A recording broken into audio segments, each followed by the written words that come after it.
Para quienes nos escuchan, imaginemos por un momento estar en el centro de demandas civiles multimillonarias. Ujú. Demandas por trata de menores y esclavitud laboral en pleno 2024. Demandas que detallan abusos, bueno, inimaginables. Es una barbaridad, sí. Un contraste brutal con lo que vemos en la tele. Exacto. Porque al mismo tiempo, imaginemos ser ovacionada en programas de máxima audiencia, llenar estadios inmensos y ser erigida como un símbolo de supervivencia y empoderamiento. Ya. Es la gran paradoja mediática de nuestro tiempo. Y esa es precisamente la asombrosa paradoja legal que hoy tenemos sobre la mesa. Bienvenidos a una nueva exploración a fondo. Y ojo, no estamos hablando de un caso cerrado en el pasado, sino de una maquinaria que sigue operando hoy mismo. Totalmente. Sigue muy activa. Nuestra misión de hoy es desentrañar cómo una red que en los años 90 Es dependía como del tan abuso fácil físico, entender que pues quieren hacerme ha mutado en el dudar siglo de XXI mi hasta selección convertirse en un natural entramado ya sabes a transnacional decir, va. de servidumbre y blanqueo de Cada maldad capitales. que Y hacen de coerción en torno mío judicial, es que no es poca cosa. netamente Y para lograrlo vamos a analizar un modo de litigios civiles prueba. activos en California, cada denuncias estupidez que federales hacen. en Texas, investigaciones del gobierno de México y diversos análisis criminológicos. Pero, a ver, antes de avanzar siquiera un centímetro en esta disección, quiero establecer una regla estricta. Te escucho. Los expedientes que vamos a examinar contienen acusaciones penales y civiles de extrema gravedad. Hablamos de delitos transnacionales y trata de personas. Es tremendo, sí. Por eso debe quedar meridianamente claro para quienes nos escuchan que en esta mesa no tomamos posturas, no emitimos veredictos y no respaldamos ninguna ideología, ya sea de un lado o de otro. Totalmente de acuerdo. Nuestra labor es reportar la información de forma imparcial. Exacto.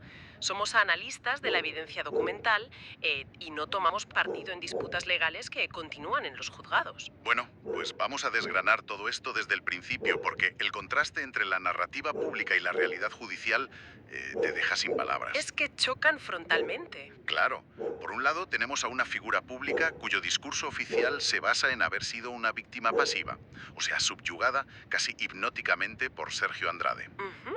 Pero al abrir los expedientes internacionales, la historia es diametralmente opuesta. Se documenta el paso de una víctima subordinada a una operadora autónoma de delitos peores. Y esa transición es clave. La pregunta es cómo conectamos los años 90 con las monumentales demandas de hoy en Los Ángeles. Pues ahí quería llegar yo. ¿Cómo se da ese salto narrativo y legal? Ese puente está en los litigios civiles promovidos por las sobrevivientes, que en los documentos se identifican como Jane Doe 1 y Jane Doe 2. Claro, por protección de identidad. Exacto. Y estos expedientes desmantelan por completo la imagen de pasividad. No describen a una espectadora inerme, sino que le otorgan un rol marcadamente activo. O sea, la ubican como reclutadora, ¿verdad? Sí, como facilitadora e intermediaria esencial. Utilizaba su fama para atraer menores, concretamente niñas de entre 12 y 17 años. Es que usaba su estatus de ídolo pop como cebo, prometiéndoles entrar a una academia artística. Y luego, bueno, las aislaban de sus familias para entregarlas a Sergio Andrade. Fíjate que lo verdaderamente fascinante aquí, desde la criminología, claro, es el fenómeno de la maduración criminal y la sustitución del perpetrador. A ver, explícanos un poco eso de la sustitución. Pues el sentido común nos dice que si el líder de una red cae, la estructura se desmorona.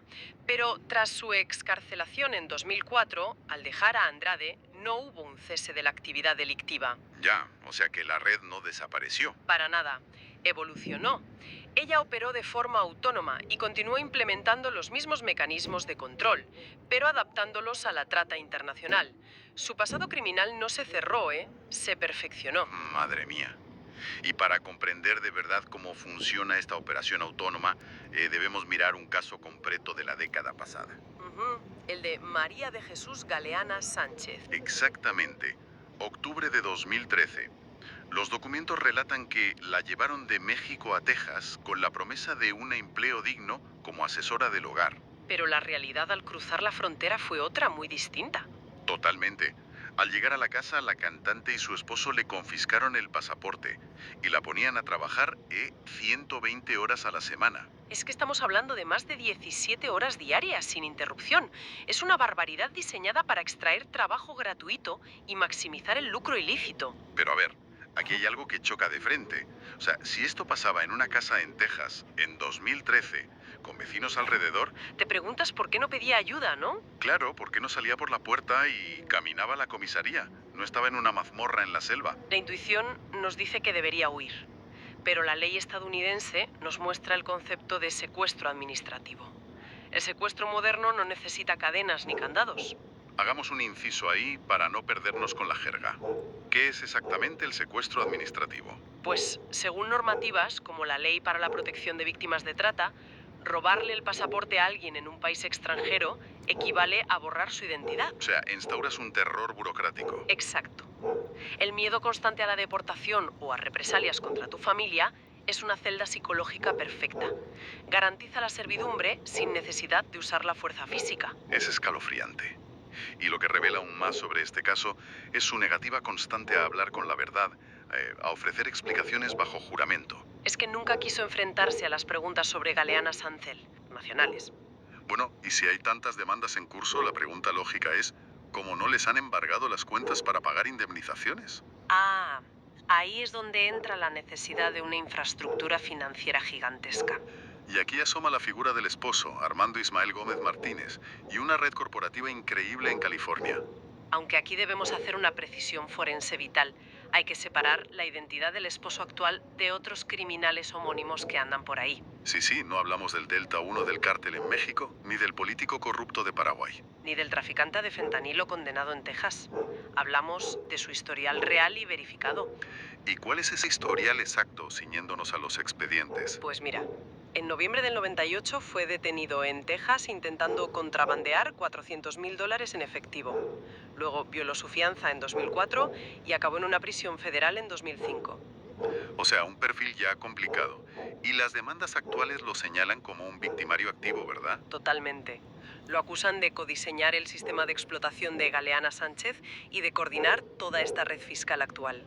Y la sofisticación de estas redes de locos, para entenderlo, es como el sistema de compuertas de un submarino. Me gusta esa analogía. Si una sección se inunda, sellas las puertas para que el agua no llegue al motor.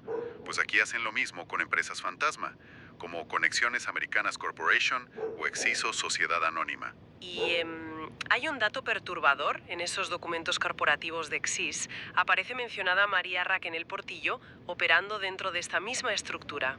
Es que telita con esto. Y claro, esto levanta unas interrogantes tremendas sobre sus juntas actuales con Raquel. Sobre todo porque los testimonios ministeriales apuntan a que fue esta misma mujer quien presuntamente descuartizó a su hija. Madre mía, sí. Es de una perversidad absoluta. Y hoy comparten entramado corporativo para proteger las ganancias. Es escalofriante. Mueven el dinero de los conciertos y las bioseries de un compartimento a otro. Cuando llega la demanda, el dinero está resguardado detrás de muros corporativos. Un blindaje tan agresivo que hasta el gobierno de México tuvo que intervenir. Claro, en 2021, la Unidad de Inteligencia Financiera detectó anomalías y denunció una evasión de más de 400 millones de pesos. Unos 20 millones de dólares sustraídos a través de empresas fachada en Texas, usando la firma Fuego con Fuego Representaciones. Esto destroza el mito de la víctima aislada.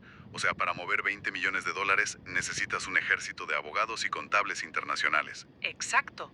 Pero fíjate, con todo este poder económico, ¿qué es lo que verdaderamente aterroriza a la cúpula cuando se enfrentan a los tribunales? Según los expedientes, la respuesta no es el dinero. Nos obliga a retroceder al año 99, en Brasil. Ese es el núcleo radiactivo del pacto de silencio actual. Su negativa histórica a hablar del paradero del cuerpo de su hija Ana Dalai. Los documentos son desgarradores. Describen que la niña murió por negligencia porque Andrade y Trevi prohibieron ir al hospital. Temían que los médicos alertaran a migración sobre su estatus irregular. Pero lo que ocurrió después es lo que selló la lealtad forzada de la red. Andrade orquestó lo que los forenses llaman un dispositivo de incriminación mutua. Obligó a la red a deshacerse del cadáver. Les dio dos opciones macabras: enterrarla con una sartén o tirarla al río. Y optaron por el río. Forzaron a Liliana Regueiro a meter el cuerpo en una bolsa verde, mientras obligaban a Sonia y Katia de la Cuesta a vigilarla. Y aquí radica la simetría de poder más terrorífica. Al obligar a las víctimas a ocultar un cuerpo, automáticamente se convertían en cómplices legales de encubrimiento. O sea, si alguna iba a la policía a denunciar los abusos, ellos dirían que la chica había tirado el cadáver. Las amordazaron de por vida. Por eso hoy vemos esa negativa rotunda a hablar de la verdad.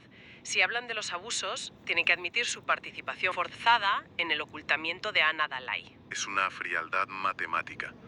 Pero dando un salto al presente, la amenaza de una cárcel brasileña ya prescribió. Entonces, ¿cómo logran silenciarlas hoy en día? Pues los métodos de coacción han evolucionado. En los 90 usaban las cartas de garantía, obligándolas, bajo tratura, a autoinculparse en diarios. Claro, les hacían escribir que seducían a Andrade o que tenían celos, para usarlo como chantaje si las familias preguntaban. Exacto. Pero hoy en día el dispositivo de coerción es distinto. Son los medios de comunicación masivos. Cualquiera pensaría que, teniendo cientos de horas de material en vídeo, donde su modus operandi queda totalmente expuesto, lo lógico sería esconderse, mantener un perfil bajo.